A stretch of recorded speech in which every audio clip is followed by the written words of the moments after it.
Assalamualaikum warahmatullahi wabarakatuh. Yang saya hormati Ibu Septi Nur Amalita SMAK, selaku dosen pengampu mata kuliah Statistik, Ekonomi, dan Bisnis. Sebelumnya, perkenalkan nama saya Raguan dengan NIM 1706623 dari kelas S1 Akuntansi B. Jadi pada video ini saya akan menjelaskan terkait dengan uji regresi berganda dan juga uji klasik. Oke, jadi di sini ada data nama perusahaannya. Terdapat 38 perusahaan, di mana nantinya di data variabel ini akan hanya terdapat 30 data perusahaan aja, karena yang 8 itu tidak memadai. Kemudian di sini yang saya ambil adalah data di periode tahun 2023 dalam bentuk rupiah.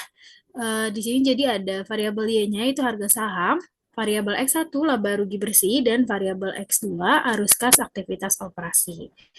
Jadi di sini ada judulnya itu pengaruh laba rugi bersih dan arus kas aktivitas operasi terhadap harga saham, di mana di sini juga terdapat referensi jurnal yang saya gunakan. Kemudian ada juga di sini kerangka pemikirannya. Ada laba rugi bersih, mempengaruhi harga saham, kemudian arus kas aktivitas operasi mempengaruhi harga saham, dan juga laba rugi bersih dan arus kas aktivitas operasi secara simultan mempengaruhi harga saham. Kita bisa langsung mulai aja uji regresi bergandanya. Nah, gimana sih di Excel itu cara kita melakukan uji regresi berganda? Jadi itu kita ke data dulu, ke data, kemudian kita klik yang data analisis, kemudian di sini kita pilih yang regression, kemudian kita input Y range-nya, di mana Y range-nya itu yang udah kita terapin tadi, harga saham, kita blok aja datanya, lalu untuk X range-nya itu juga tinggal kita blok aja datanya, langsung ke dua variabel X-nya. Kemudian ini labels bisa kita klik kalau misalkan tadi pas blok data itu judulnya juga kita blok. Kemudian output range-nya bisa di sheet ini atau di worksheet yang baru.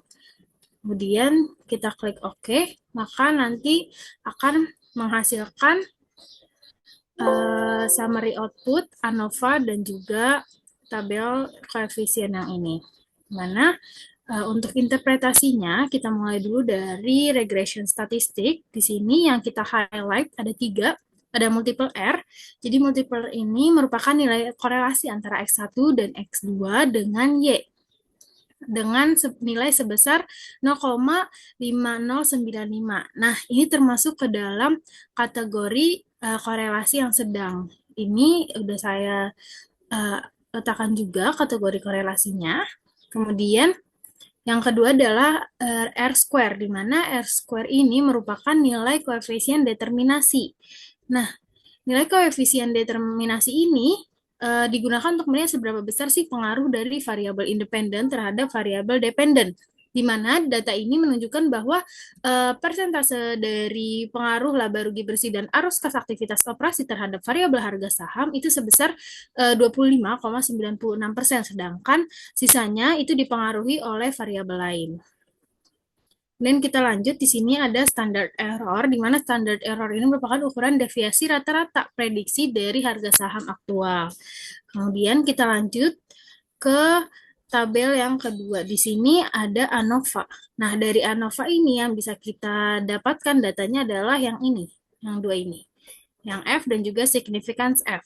Di mana kita bisa menginterpretasikan itu uji F namanya, yaitu uji signifikansi simultan, di mana ini digunakan untuk mengetahui variabel independen itu secara simultan punya pengaruh terhadap variabel dependennya atau enggak. Di mana di sini udah ada hipotesisnya yang H0-nya itu laba rugi bersih dan juga arus kas operasi itu secara simultan tidak berpengaruh terhadap harga saham, dan H1-nya, laba rugi bersih dan arus kas operasi itu secara simultan berpengaruh terhadap harga saham. Nah, karena F hitungnya itu lebih besar dari F tabel, F hitungnya itu yang F ini, kemudian F tabelnya itu kita cari dulu sebesar 3,35, maka F hitungnya lebih besar. Dan juga nilai signifikansinya itu yang ini, 0,017 itu lebih kecil dibandingkan dengan alfanya 0,05.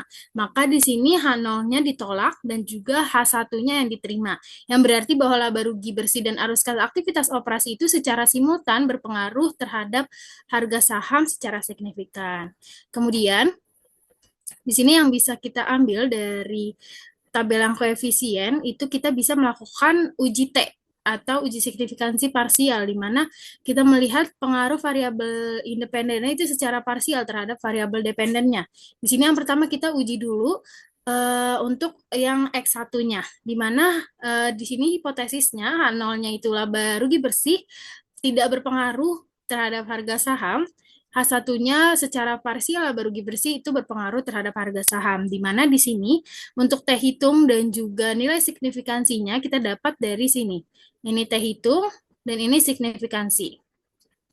Jadi, karena T hitungnya lebih besar dari T tabel dan nilai signifikansinya lebih kecil dari alfa 0,05, maka H0-nya itu ditolak dan H1 diterima. Maka disimpulkan bahwa laba rugi bersih secara parsial itu berpengaruh signifikan terhadap harga saham. Dan juga yang kedua, di sini kita uji X2-nya, di mana H0-nya tadi masih sama, arus aktivitas operasi tidak berpengaruh terhadap harga saham, dan H1-nya arus kas aktivitas operasi secara parsial itu berpengaruh terhadap harga saham.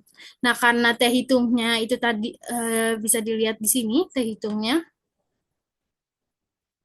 Kemudian ini adalah signifikansinya. Maka T hitungnya itu lebih kecil daripada T tabel, dan nilai signifikansinya itu lebih besar dari alfa 0,05, maka H0-nya diterima dan H1 ditolak. Dan dapat disimpulkan bahwa arus kas aktivitas operasi itu secara parsial tidak berpengaruh signifikan terhadap harga saham. Oke, kita lanjut di sini. Ada hasil analisis regresi berganda, di mana ini tuh digunakan untuk kita mengetahui pengaruh antara variabel independen dengan dependennya yang ditampilkan dalam bentuk persamaan regresi. Kita ambilnya itu dari yang koefisien ini, di mana Y itu sama dengan 293,2342 ditambah 0,00000007 dikali dengan X1 dikurang dengan 0,00000001 dikali dengan X2, di mana untuk penjelasannya itu intercept sebesar 293,2342 itu artinya jika laba rugi bersih dan arus kas aktivitas operasinya itu nilainya 0, maka nilai harga sahamnya itu sebesar nilai interceptnya ini. Kemudian dapat kita simpulkan bahwa berdasarkan analisis dasar dan juga pengujian hipotesis tadi, itu dapat diambil kesimpulan bahwa yang pertama, laba rugi bersih berpengaruh signifikan terhadap harga saham, kemudian arus kas aktivitas operasi tidak berpengaruh signifikan terhadap harga saham, dan laba rugi bersih dan arus kas aktivitas operasi secara simultan berpengaruh terhadap harga saham. Oke, mungkin itu aja yang uji regresi berganda dan interpretasinya. Kita lanjut ke uji klasik, di mana uji klasik itu ada 3 di sini. Ada uji normalitas, ada uji heteroskedastisitas, dan juga ada yang namanya uji multikolinearitas. Oke, jadi yang pertama di sini kita bahas dulu uji normalitas, di mana dia bertujuan untuk menguji apakah residual dari model regresi itu berdistribusi normal atau tidak. Di mana di sini kita menggunakan p-plot atau probability plot.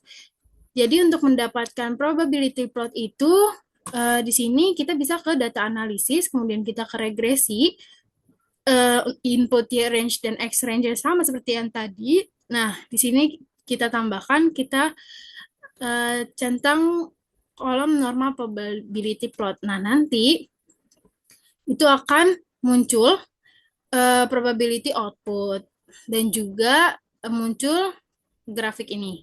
Dimana kalau misalkan kita lihat dari grafiknya itu, sebagian besar titiknya berada di sekitar garis lurus, namun terdapat juga yang penyimpangan utama di bagian ujung kanan grafik, di mana ini menunjukkan bahwa data residual tidak sepenuhnya berdistribusi normal karena adanya outlier. Oke, kemudian yang kedua di sini ada uji multikolinearitas. Di sini saya menggunakan nilai variance inflation factor atau VIF. di mana uji multikolinearitas ini untuk mengetahui apakah dalam model regresi ini terdapat korelasi antar variabel bebasnya, di mana dilihat dari nilai tolerance dan juga variance inflationnya, inflation faktornya. Jadi apabila toleransi lebih besar dari 0,1 dan VIF kurang dari 10, maka dapat disimpulkan tidak ada gejala multikolinearitas. Oke, jadi di sini yang pertama yang harus kita lakukan untuk menguji uji multikolinearitas itu kita mencari correlation-nya, di mana bisa kita menggunakan Excel, data analisis, kemudian kita cari yang correlation. Kemudian kita klik OK. Lalu di sini input range-nya. Nah, untuk input range-nya itu kita hanya yang X aja. Kemudian kita lanjut di sini. Kalau misalkan udah tadi oke, akan muncul tabel yang ini. Kemudian di sini kita buat tabel pembantunya di mana Rx1 dan X2 itu X1 ini dan X2-nya ini, maka yang kita ambil di sini correlation-nya 0,663 ini. Kemudian di sini rumusnya dipangkatkan 2, kita pangkatkan dengan menggunakan rumus dari Excel aja, menghasilkan 0,44. Kemudian nilai toleransinya itu adalah 1 dikurangi R kuadrat. Jadi tinggal kita kurangi 1 dikurang R kuadrat, menghasilkan 0,55. Lalu VIF-nya itu kita tinggal membagi 1 dengan nilai toleransinya, maka didapat 1,787.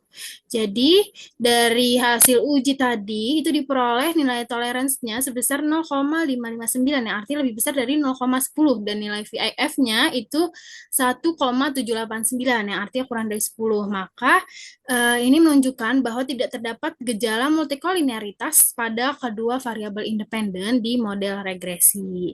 Oke, kita ke uji klasik yang terakhir, yaitu uji heteroskedastisitas. Di mana di sini kita menggunakan uji Glasser. Jadi heteroskedastisitas ini untuk menguji apakah dalam model regresi itu ada ketidaksamaan varians dari residual di setiap tingkat prediksinya. Dan untuk menentukannya nanti kita lihat dari nilai signifikansinya. Oke, jadi yang pertama itu yang harus kita lakukan di sini kita perlu residual output. Dapatnya itu dari mana? Kita dari data analisis lagi, kemudian dari regression. Lalu di sini yang kita centang residualsnya. Maka nanti akan muncul 3 tabel ini. Nah, kemudian kita absolutkan nilai residualsnya. Biar nilainya itu jadi nilai mutlak. Dengan rumus Excel aja, absolut, kemudian masukkan angka residualnya.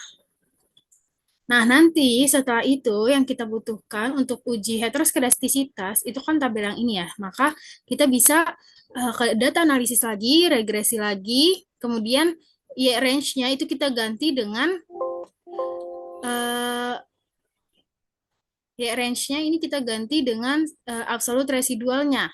Nah, tapi X range-nya itu kita tetap pakai yang data awal. Nanti maka akan menghasilkan tabel-tabel ini, dan yang akan kita pakai itu nanti p-value yang bagian significance-nya. Di mana kalau dari hasil uji heteroskedastisitas diketahui bahwa p-value dari laba rugi bersih itu 0,131, dan untuk arus kas aktivitas operasi itu sebesar 0,392, yang artinya nilai p-value-nya itu lebih besar daripada alfanya yaitu 0,05. Maka dapat kita simpulkan bahwa tidak ada indikasi heteroskedastisitas pada masing-masing variabel. Dengan demikian, maka model regresi ini memenuhi asumsi homoskedastisitas. Oke. Karena uji klasiknya udah dan juga uji regresi bergandanya juga udah, mungkin sekian video dari saya. Kurang lebihnya mohon maaf. Semoga bermanfaat. Terima kasih. Wassalamualaikum warahmatullahi wabarakatuh.